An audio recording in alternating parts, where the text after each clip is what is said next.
The sun blazed over Atlanta's public square, heating up the cobblestones beneath the steady stream of people crossing it. It was lunchtime, and the area buzzed with life. Families snapping pictures by the central fountain, street performers captivating small crowds, and office workers hurrying through in search of shade and a quick bite. It was the kind of day that seemed too peaceful to be real. But for FBI Special Agent Richard Hayes, peace was a matter of perception. Sitting at the corner cafe, his eyes scanned the square from behind a pair of dark sunglasses. His posture looked relaxed, but his clenched jaw said otherwise. Hayes wasn't there to enjoy the scenery. He was working. At least that's what he told himself. His gaze locked on a young black man walking confidently through the crowd, a hardback book in one hand and a worn leather backpack slung over one shoulder. The man's white linen shirt and beige pants gave him a polished, almost effortless look. Elijah Walker, the son of Senator Harold Walker, didn't stand out to most people, but to Hayes, he might as well have had a spotlight on him. Hayes muttered under his breath, gripping his coffee cup tightly. Yeah, he's up to something, they always are. Elijah, oblivious to the scrutiny, stopped by a bench near the fountain. He placed his book down, unzipped his backpack, and pulled out a notebook and pen. He was jotting down ideas like he often did. Growing up as the son of a prominent senator who championed civil rights, Elijah knew the weight of his name. But today, he wasn't focused on politics or speeches. Today, he just wanted a moment to himself. Across the square, Hayes leaned forward, his paranoia spiking. Elijah's calm demeanor bothered him in a way he couldn't quite explain. His fingers grazed the gun holstered at his hip as his mind churned with assumptions. What's he writing? Plans? Notes for some kind of meeting? Hayes didn't need evidence, he just needed a feeling, and he had plenty of those. The square's peaceful rhythm shifted with the arrival of a protest. A group of activists marched in, holding signs and chanting slogans against police brutality. Justice for all, echoed through the air, drawing the attention of passers-by. Elijah glanced up, recognizing some of the faces from events he'd attended before. He smiled faintly but stayed on the bench, preferring to observe from afar. Hayes stiffened. He hated protests. To him, they were breeding grounds for chaos. His radio crackled softly in his pocket as he whispered into it. This is Agent Hayes. I'm tracking a potential threat in the square. There's a protest gathering too, requesting backup for monitoring. The reply came quickly. Copy that, Agent. Maintain surveillance, but do not engage without cause.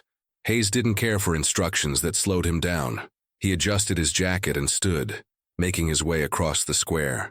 Elijah rose from the bench, stretching his legs and walking toward the protesters. A young woman handed him a flyer, and he accepted it with a polite smile. Thanks, he said, glancing over the paper. You should join us, the woman said, clearly excited by his interest. We're spreading the word about James Carver. James Carver? Elijah asked. Yeah. He was killed by cops last month. Shot at a traffic stop. They said it was an accident, but her voice trailed off and she shook her head. No body cam footage. No witnesses willing to speak. Same old story. Elijah nodded. He understood that story all too well. But before he could respond, a woman nearby tripped, dropping her purse. Without hesitation, Elijah crouched down to help her, picking up her scattered belongings. Here you go, ma'am. You okay? He asked. Oh, thank you. You're very kind, the woman replied, smiling warmly. Hayes, now only a few yards away, saw the interaction through a different lens. To him, it wasn't kindness. It was suspicious. His instincts screamed that something wasn't right. His hand moved closer to his gun as he quickened his pace. Hey, you! Hayes barked, his voice sharp enough to cut through the noise of the square. Elijah turned, confused, and pointed at himself. Me? Hayes marched closer, his hand resting on the holstered weapon. Yeah, you. What's in the bag? Elijah blinked, unsure how to respond. Books? A notebook? He said slowly, holding the bag a little tighter. Open it, now, Hayes ordered, his voice louder this time. People in the square began to stop and stare. Phones were pulled out, recording the escalating scene. Elijah looked around at the growing crowd, his confusion turning into unease. I don't understand. What's this about? A woman in the crowd shouted. Leave him alone. He didn't do anything. Hayes didn't flinch.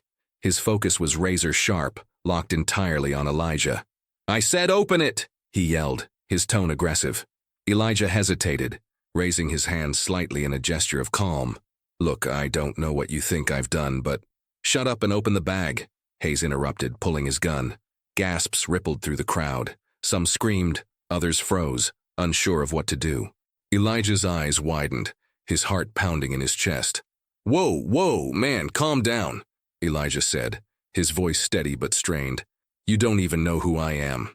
"I know enough," Hayes snapped, his finger twitching near the trigger. The air seemed to grow heavier. Elijah raised the bag slowly, holding it in front of him. "All right, okay. Just relax, all right? I'll open it. Just don't do anything stupid." But Hayes wasn't listening. His mind was a whirlwind of paranoia and rage, drowning out the protests from the crowd and the sound of his own pounding heart. Time slowed. Hayes's finger pressed the trigger, the sound of the gunshot shattering the tense silence. The crack of the gunshot lingered in the air, even as silence gripped the square. Elijah Walker lay on the ground, his white shirt stained crimson as his breaths grew shallower with each passing second. Around him, the once busy plaza had come to a halt, the crowd forming a tense circle. Voices clashed in chaos. Some screamed in horror, others cursed in anger, and many simply froze, unable to process what had just happened. Richard Hayes stood motionless, his gun still raised. His arm trembled slightly, but he seemed locked in that moment, as though waiting for the young black man to miraculously get up and prove him right. The heat of the midday sun bore down on him, mixing with the cold sweat pouring down his face. He was armed," Hayes yelled suddenly, his voice cracking with desperation. He looked at the crowd as though pleading for someone to back him up, to validate his actions. "Armed?" A woman's voice shot back from the growing crowd. She pointed at the leather backpack lying a few feet from Elijah's lifeless body. "He was holding a notebook. You shot him for nothing." The words hit Hayes like a punch to the gut, but he refused to lower his weapon. His mind raced, trying to reconcile what he had just done with the image of the threat he thought he saw. For Hayes, Elijah had been dangerous. He had to be. But reality was sinking in, and it came with the cold stares of dozens of bystanders, their phones pointed directly at him. Somewhere in the chaos, a voice yelled, "Call an ambulance!" But someone else countered angrily, "Why bother? He's already gone!" Hayes tried to focus, but every sound around him felt like an accusation. Footsteps shuffled toward Elijah as a few brave individuals moved to check on him. One man, kneeling by his side, shouted, "He's still breathing!" The crowd erupted into action, shouting for paramedics and demanding answers. Hayes took a step back, his grip on his gun tightening. He scanned the sea of faces, each one glaring at him with rage and disbelief. "Back off, everyone back off," he barked, though his voice betrayed his growing panic. The crowd didn't move. Instead, they grew louder. "You killed him," someone screamed. "You're a murderer," yelled another. The words came from all sides, closing in on Hayes like a tightening noose. Within minutes, the wail of sirens filled the air, signaling the arrival of first responders. Police cars screeched to a halt at the edge of the square, and uniformed officers rushed toward the scene. Paramedics pushed through the onlookers, their voices calm but firm as they ordered people to step aside. Hayes stood frozen, his gun finally lowered but still in his hand. An officer approached cautiously, his hand hovering near his own weapon. "Agent Hayes," the officer said firmly, "hand over your firearm." Hayes hesitated, his fingers clenching the grip of his gun as if letting go of it meant admitting guilt. After a tense moment, he handed it over, his hand shaking slightly. The paramedics worked quickly, but their faces told the crowd everything they needed to know. One of them shook his head as he checked Elijah's pulse. The other carefully placed an oxygen mask over Elijah's mouth, but his movements lacked urgency. "That's Senator Walker's son," someone whispered from the crowd. The word spread like wildfire. "The senator's son! He killed the senator's son!" Hayes felt his stomach drop. The name hit him like a hammer. Elijah Walker. The weight of his actions grew heavier, the implications now impossible to ignore. By evening, the incident was the lead story on every major news outlet. The footage captured by bystanders played on repeat, the headline clear and damning, "FBI agent shoots unarmed black man in Atlanta." Protests erupted almost immediately, the city's streets filling with demonstrators chanting Elijah's name. Signs reading "Justice for Elijah" and "End Police Violence" dominated the marches, the anger palpable. At the Walker family home, Senator Harold Walker prepared to address the nation. Standing behind a podium surrounded by reporters, his face was a mask of grief. He gripped the edges of the podium tightly, steadying himself before speaking. "My son Elijah was a brilliant, kind, and gentle soul," he began, his voice low but unwavering. "He believed in justice, in equality, in the power of humanity to overcome hate. And now he's gone." He paused, swallowing hard as tears threatened to fall. "Elijah was not a threat. He was not dangerous. He was my son, and he was taken from us because of a system that continues to fail us. This cannot continue. We cannot allow those sworn to protect us to become the source of our deepest fears." His words reverberated across the country, igniting conversations about systemic racism and police brutality. Meanwhile, Hayes sat in a sterile FBI interrogation room, his badge and gun already confiscated. His hands fidgeted on the table as he replayed the events over and over in his mind. The moments leading up to the shot felt hazy now, distorted by panic and instinct. But the image of Elijah on the ground, that was crystal clear. It wouldn't leave him. The FBI announced an internal investigation, but public trust was already shaken. Across social media, hashtags like #Justice for Elijah and #Reform Now trended as millions demanded accountability. The square where Elijah was shot became a gathering place for vigils, with flowers and candles left in his honor. Community leaders and activists took to the stage, calling for change, for justice, for an end to the cycle of violence. Hayes became a symbol of everything broken in law enforcement: the unchecked biases, the snap judgments, the lack of accountability. The public demanded his prosecution, and within weeks he was charged with manslaughter. The trial became a media spectacle, every detail scrutinized. The prosecution highlighted Hayes's history of racial profiling, painting a picture of a man whose paranoia and prejudice had led to a tragic, avoidable death. The defense argued that Hayes had acted on instinct, that the situation had been chaotic, and that mistakes were made. But the jury wasn't swayed. Hayes was convicted. The verdict, a small measure of justice for Elijah's family and the millions who had rallied behind them. Elijah's death became a turning point, a moment that forced the nation to confront its deep-seated issues with race and power. It didn't bring him back, but it sparked a movement.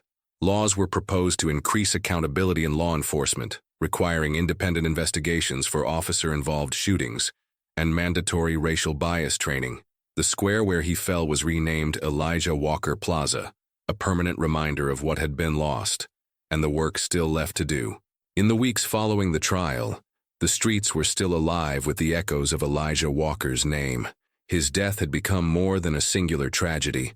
It was a spark that ignited a nationwide call for change. For his father, Senator Harold Walker, grief was a constant shadow, but he refused to let it paralyze him. Instead, he turned his pain into purpose. Standing on the Senate floor, his voice carried a new weight, each word sharper and more resolute. "We cannot let my son's death be in vain. This is about more than Elijah. It's about every life taken unjustly, every family torn apart by the same system that is supposed to protect us." The room fell silent as Senator Walker outlined the Elijah Walker Reform Act, a sweeping bill aimed at addressing police accountability and racial bias. It proposed mandatory body cameras for all officers, independent oversight boards for cases involving excessive force, and comprehensive training on implicit bias. But the fight for reform was not easy. Opponents of the bill argued that it was anti-police, claiming it would hinder officers from doing their jobs. Walker faced heated debates and personal attacks, but he refused to back down. His speeches were raw, often recounting moments with Elijah, his dreams, his kindness, the way he loved reading and writing. He painted a picture of a young man who should still be alive, and with each retelling, the weight of the nation seemed to shift. Meanwhile, the plaza where Elijah was shot became a hub for reflection and action. Activists held rallies. Mothers who had lost children to police violence shared their stories, and artists painted murals depicting Elijah's face, his eyes filled with the hope that was taken too soon. One of the murals bore the words, "Gone, but not silenced." For Richard Hayes, the weight of what he had done was unbearable. Sitting alone in his small apartment, stripped of his badge and uniform, he struggled to reconcile his actions. Every time he closed his eyes, he saw Elijah's face, the disbelief in his eyes just before the shot rang out. Hayes avoided mirrors. He couldn't bear to look at himself. The conviction had brought him some sense of closure, the acknowledgement that he had been wrong, but it didn't erase the guilt. He sought therapy, something he had scoffed at throughout his career, and for the first time, he began to unpack the biases and fears that had governed so many of his actions. In one session, his therapist asked, "When did you start believing people like Elijah were a threat?" Hayes paused for a long moment, staring at the floor. "I don't know," he admitted. "It's like it was always there. I didn't even question it. Maybe it's time to start," the therapist replied gently. While Hayes grappled with his own demons, Elijah's friends and family were determined to honor his legacy. His sister, Nia, started a scholarship fund in his name, aimed at helping young black students pursue careers in law, public policy, and criminal justice. Elijah believed in change, she said at the fund's launch event. He believed in the power of education, of dialogue, of action. This is for him. Nia also began visiting schools and community centers, sharing Elijah's story with the next generation. She spoke about the importance of standing up against injustice, encouraging young people to demand better from the system and from themselves. Elijah used to say that silence is the ally of oppression, she told a group of high school students one afternoon. So don't be silent, speak up even when it's hard, especially when it's hard. Slowly but surely, change began to take root. Several states passed their own versions of the Elijah Walker Reform Act, implementing stricter oversight on police conduct. Community policing initiatives gained traction, fostering trust between officers and the neighborhoods they served. At the same time, hard conversations unfolded across the country. Families, workplaces, and schools delved into discussions about race, privilege, and the unconscious biases that shaped their perceptions. It wasn't always easy. Many resisted, clinging to the belief that the system wasn't broken, but others listened, learned, and grew. For Senator Walker, every small victory felt bittersweet. He would often sit in Elijah's room late at night, surrounded by his son's books and notes, reading the lines Elijah had once scribbled. On one page, he found a simple sentence that struck him deeply. "Change isn't a moment, it's a lifetime." Walker carried those words with him, letting them guide his efforts. He knew the work would never truly be done, but he was determined to push forward for as long as he could. As time passed, the nation began to heal, though the scars remained. Elijah's name became a symbol, not just of tragedy, but of resilience and hope. His story was taught in schools, his face painted on walls, his words quoted in speeches, and in the square where his life was unjustly taken, people continued to gather. Some came to grieve, others to reflect, and many to find inspiration. On what would have been Elijah's 30th birthday, Senator Walker stood before a crowd gathered in the plaza, now officially renamed Elijah Walker Plaza. Elijah believed in justice, in the goodness of people, in the possibility of a better world, he said, his voice breaking slightly. And while I wish with everything I have that he was still here, I know he's with us in spirit. In every step forward we take, he's there. The crowd erupted in applause, not out of joy, but out of determination. Elijah Walker was gone, but his story lived on, a reminder that change was possible, that progress could be made, but only if people were willing to fight for it. As the months passed, the Elijah Walker Plaza remained a center of activism and remembrance. The mural of Elijah's face with the words "Gone but not silenced" had become a symbol of the movement for justice. People from all over the country visited the site, leaving flowers, letters, and signs calling for accountability. Elijah's story had transformed into a rallying cry, and the pressure for systemic change had reached a boiling point.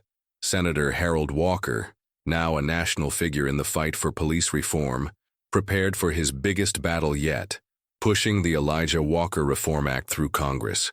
The bill was comprehensive, targeting systemic issues within law enforcement that allowed incidents like Elijah's killing to happen repeatedly, but the opposition was fierce. Many politicians, backed by powerful law enforcement unions, claimed the bill would demonize police and weaken public safety. In Washington, Walker stood in the halls of Congress, his shoulders heavy with both grief and determination. A coalition of activists, community leaders, and fellow lawmakers had gathered in support of the bill, but the votes were far from guaranteed. Walker knew he would need every ounce of persuasion, every memory of his son, to convince the undecided members to support it. The day before the vote, Walker held a press conference on the steps of the Capitol. Cameras flashed as he addressed the nation, his voice steady despite the storm raging inside him. "This isn't just about Elijah," he began, looking directly into the cameras. "This is about every parent who has had to bury their child because of a broken system. It's about communities that live in fear, not of criminals, but of those sworn to protect them." He paused, his hand gripping the edge of the podium. Elijah believed in justice, he believed in fairness, and he believed in this country's ability to change. This is our chance to honor his legacy, and to ensure that no other family has to endure the pain that mine has. The crowd erupted in applause, but Walker knew words alone wouldn't win the fight. That evening, he and his team worked late into the night, making phone calls and meeting with lawmakers who were still on the fence. Meanwhile, across the country, protests and vigils continued to grow. The public's demand for accountability had reached an all-time high, and the voices of millions echoed through the streets. Social media platforms were flooded with messages of support for the reform bill, as well as calls to action. Hashtags like "Justice for Elijah" and "The Reform Now" dominated the conversation. Among those watching the movement unfold was Richard Hayes. Confined to his small apartment after his conviction, Hayes avoided the news, but it was impossible to escape the headlines. He scrolled through his phone, reading the names of others who had been killed in incidents similar to Elijah's. Each name felt like another weight on his chest. For months, Hayes had wrestled with the truth about himself. He had always believed he was a good cop, someone who protected and served.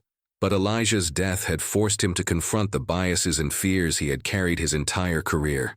One night, unable to sleep, Hayes found himself watching an interview with Senator Walker.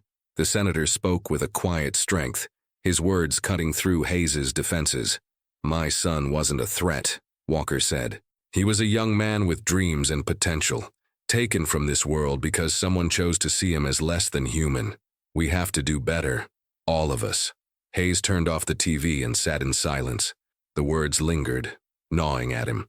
He knew he could never undo what he had done, but for the first time he wondered if there was a way to help. The morning of the vote arrived, and tensions were high. Protesters lined the streets outside the Capitol, their chants echoing through the city. Inside, the atmosphere was tense as lawmakers filed into the chamber. Walker took his seat, his heart pounding as the debate began. One by one, senators stepped up to speak. Some praised the bill as a necessary step toward justice, while others criticized it as an overreach. Walker listened intently, his hands folded in front of him, waiting for his moment. When his turn came, the room fell silent. Walker stood, his grief masked by a resolute calm. "This bill is not about politics," he began. "It's about people. It's about my son. It's about the countless lives lost because we refuse to acknowledge that something is deeply wrong with our system." He paused, his voice breaking slightly. Elijah was only 27 years old. He loved books, music, and helping others.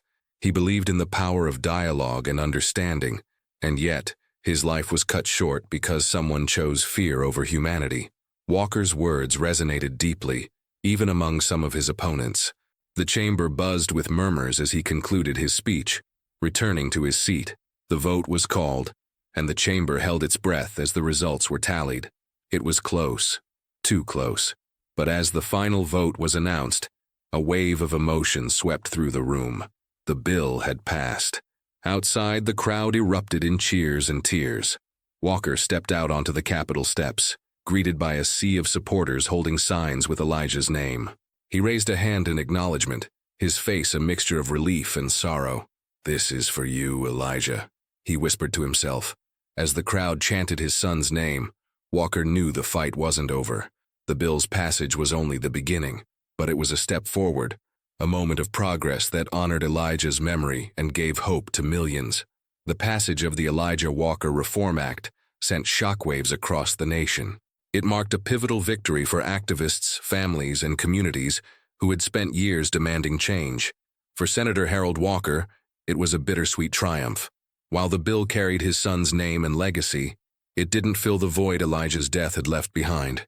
Still, he resolved to push forward, knowing that the work had only just begun. But change wasn't welcomed by everyone.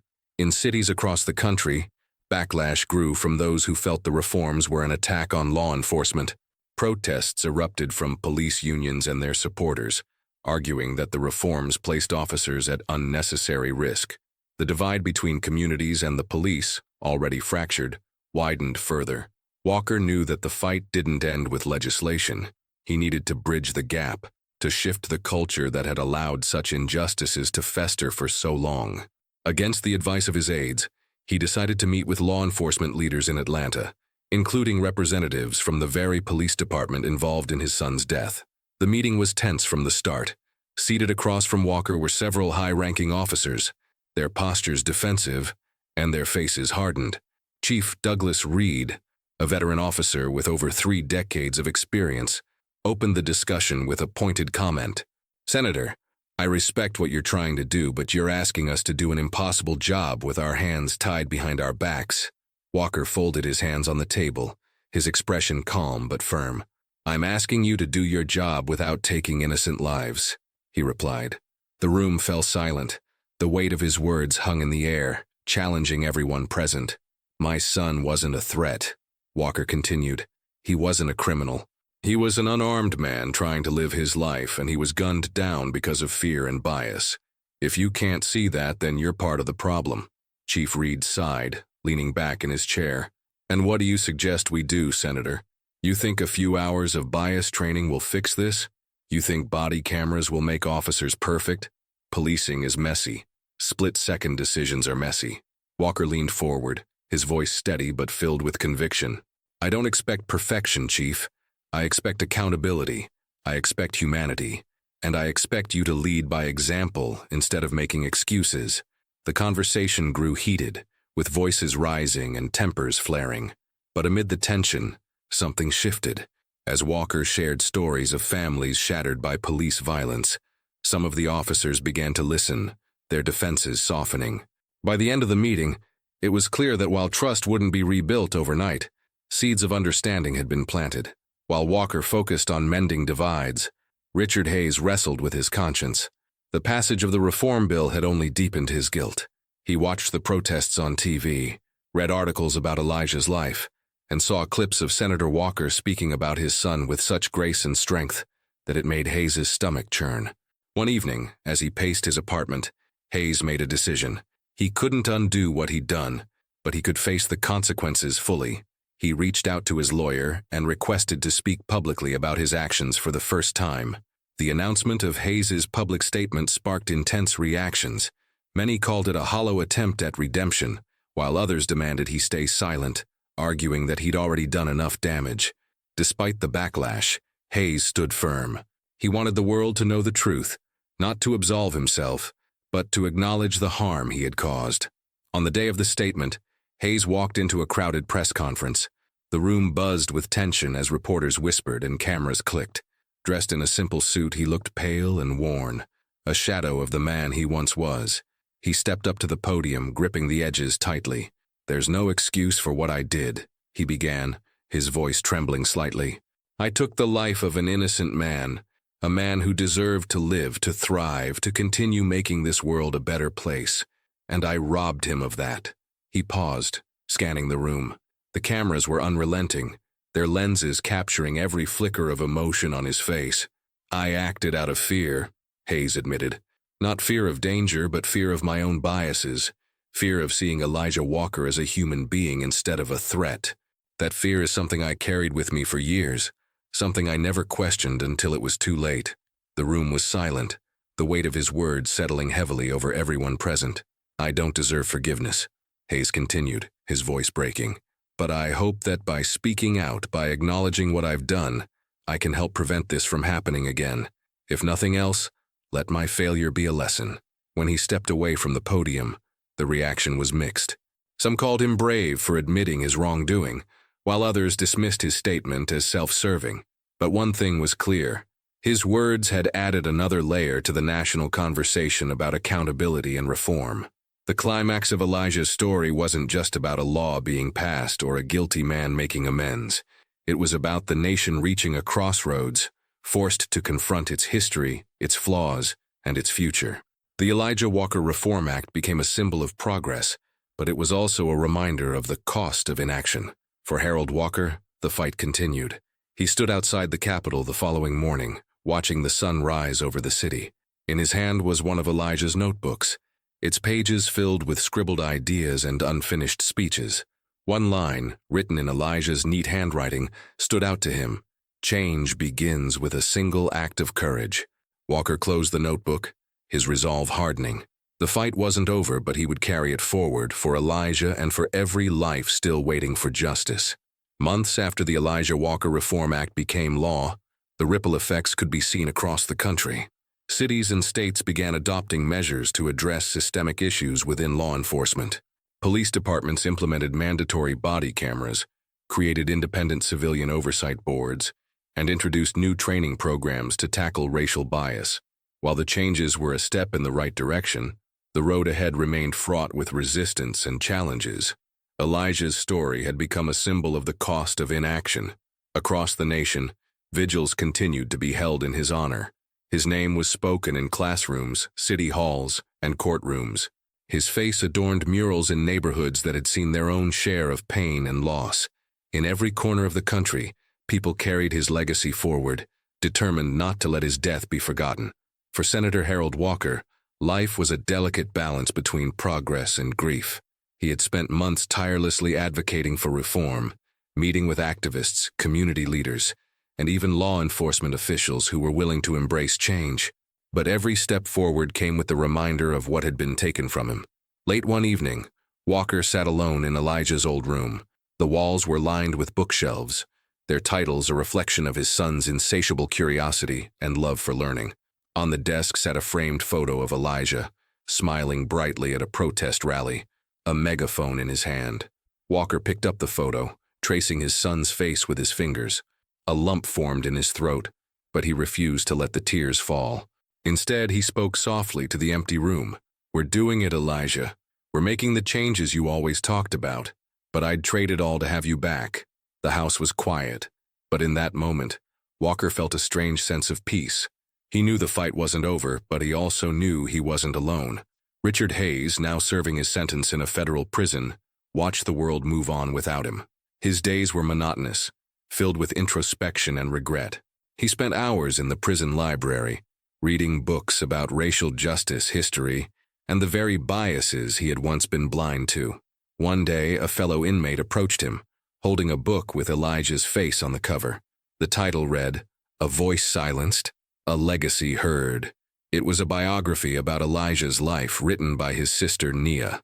The inmate handed the book to Hayes without a word, and Hayes accepted it with trembling hands. That night, he read every word. Page after page, he learned about the young man he had taken from the world. The stories of Elijah's kindness, his determination, and his dreams felt like a dagger to Hayes's heart. When he finished, he closed the book and stared at the ceiling for hours, the weight of his actions pressing down on him like never before. In Atlanta, Elijah Walker Plaza continued to thrive as a space for healing and activism. On what would have been Elijah's 28th birthday, a large crowd gathered for a commemorative event. Community leaders, educators, and activists took turns speaking about Elijah's legacy, their voices echoing through the square. Nia Walker, now a prominent activist in her own right, took the stage last. Dressed in white with a photo of her brother pinned to her lapel, she addressed the crowd with a mixture of strength and vulnerability. "My brother believed in the power of people to create change," she began, her voice steady despite the emotion in her eyes. "He believed that even in the face of darkness, we could find light, that we could be the light." She looked out at the sea of faces, some holding candles, others holding signs with Elijah's name. Elijah's death was a tragedy, but his life was a testament to what we can achieve when we refuse to give up. Today, I stand here not just as his sister, but as someone committed to continuing his fight, and I ask all of you to do the same. Speak up, demand better, be the change he believed in. The crowd erupted in applause, and as Nia stepped down, she felt a small sense of relief. Her brother's voice, though silenced, was still being heard. As the sun set over the plaza, the crowd began lighting candles, their flames flickering softly in the evening breeze. The square was illuminated by a warm, golden glow, a powerful symbol of unity and hope. Senator Walker stood at the edge of the crowd, watching as the candles were raised high. A tear slipped down his cheek, but he didn't wipe it away. For the first time in a long time, he felt a sense of closure. Elijah was gone, but his impact was undeniable. The world he had left behind was changing, slowly, imperfectly, but changing nonetheless. And for Walker, that was enough to keep fighting. 1 year after the tragic death of Elijah Walker and the passage of the Elijah Walker Reform Act, a new chapter of his legacy began to unfold. In the heart of Atlanta, where he had taken his last breath, the city gathered once again. This time it wasn't to mourn, but to celebrate the opening of the Elijah Walker Institute for Justice and Reform, a law school dedicated to training a new generation of lawyers, activists, and policymakers committed to dismantling systemic injustice. The campus was located just a few blocks from Elijah Walker Plaza, its walls adorned with artwork and quotes from civil rights leaders, as well as a towering mural of Elijah himself. The mural was vibrant and alive, painted with bright yellows and blues. Elijah was depicted holding a book in one hand, his other raised in a gesture of hope, with the words, "Change begins with a single act of courage," written boldly beneath his image. The opening ceremony drew a massive crowd. Students, community leaders, activists, and families who had been personally impacted by police violence filled the courtyard. The stage was simple, but powerful, decorated with flowers and a large photo of Elijah smiling, a reminder of the man whose life had sparked a movement. Senator Harold Walker stood at the podium, visibly moved by the sight of so many people gathered to honor his son. He wore a black suit with a small pin of Elijah's initials on his lapel, and in his hands, he held one of Elijah's notebooks. The crowd quieted as he began to speak, his voice steady despite the emotion in his eyes. "Thank you for being here today," he began, his words carrying across the courtyard. "This institute is more than a building. It's a beacon of hope. It's a reminder that even in the face of tragedy, we have the power to create something meaningful, something that can change lives." He paused, looking down at the notebook in his hands. Elijah always dreamed of making a difference. He believed that the law could be a tool for justice, that knowledge could be a weapon against oppression. He was taken from us too soon, but his vision lives on in this institute, in all of you who are here today. The crowd erupted into applause, but Walker wasn't finished. He cleared his throat and turned to look at the mural behind him. Elijah's death was a tragedy that should never have happened. But his life was a gift. He inspired so many of us to see the world, not just as it is, but as it could be. And now, it's up to us to carry that vision forward. Tears glistened in the eyes of many in the crowd, including Nia Walker, Elijah's younger sister, now a leading activist in her own right. Nia had played a pivotal role in organizing the institute. She had spent the past year traveling the country, sharing her brother's story and raising funds for the project. Today, she stood near the front row, clutching a candle from the vigil the night Elijah's Plaza had been renamed. After Senator Walker's speech, Nia took the stage. The applause was deafening as she stepped up to the podium, her presence commanding yet humble. Dressed in white with her brother's photo pinned to her chest, she began to speak. "When I think of my brother, I don't think of his death," she said, her voice clear and steady. "I think of his laughter, his kindness, the way he always carried a book with him, ready to learn, ready to grow. That's what this institute is about. It's about growth, learning, and making sure that no one else has to endure the pain that my family has." She gestured to the crowd. "This isn't just a school.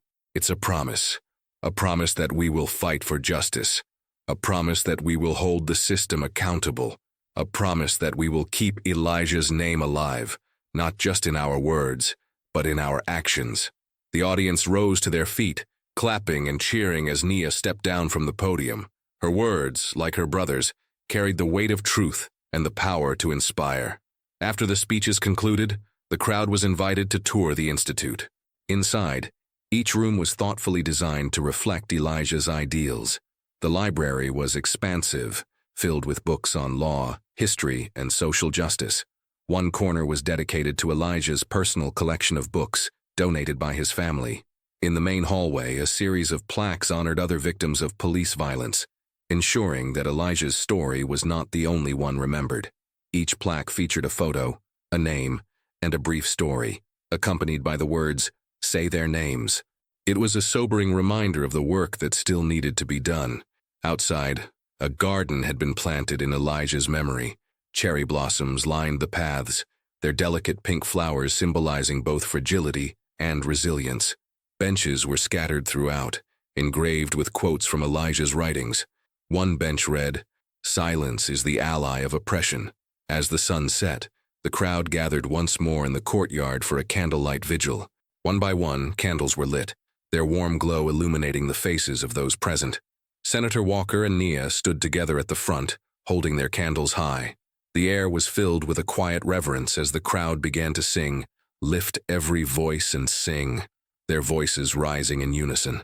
The song echoed through the plaza and into the surrounding streets, a powerful declaration of unity and hope. For Harold Walker, the vigil was a moment of bittersweet reflection.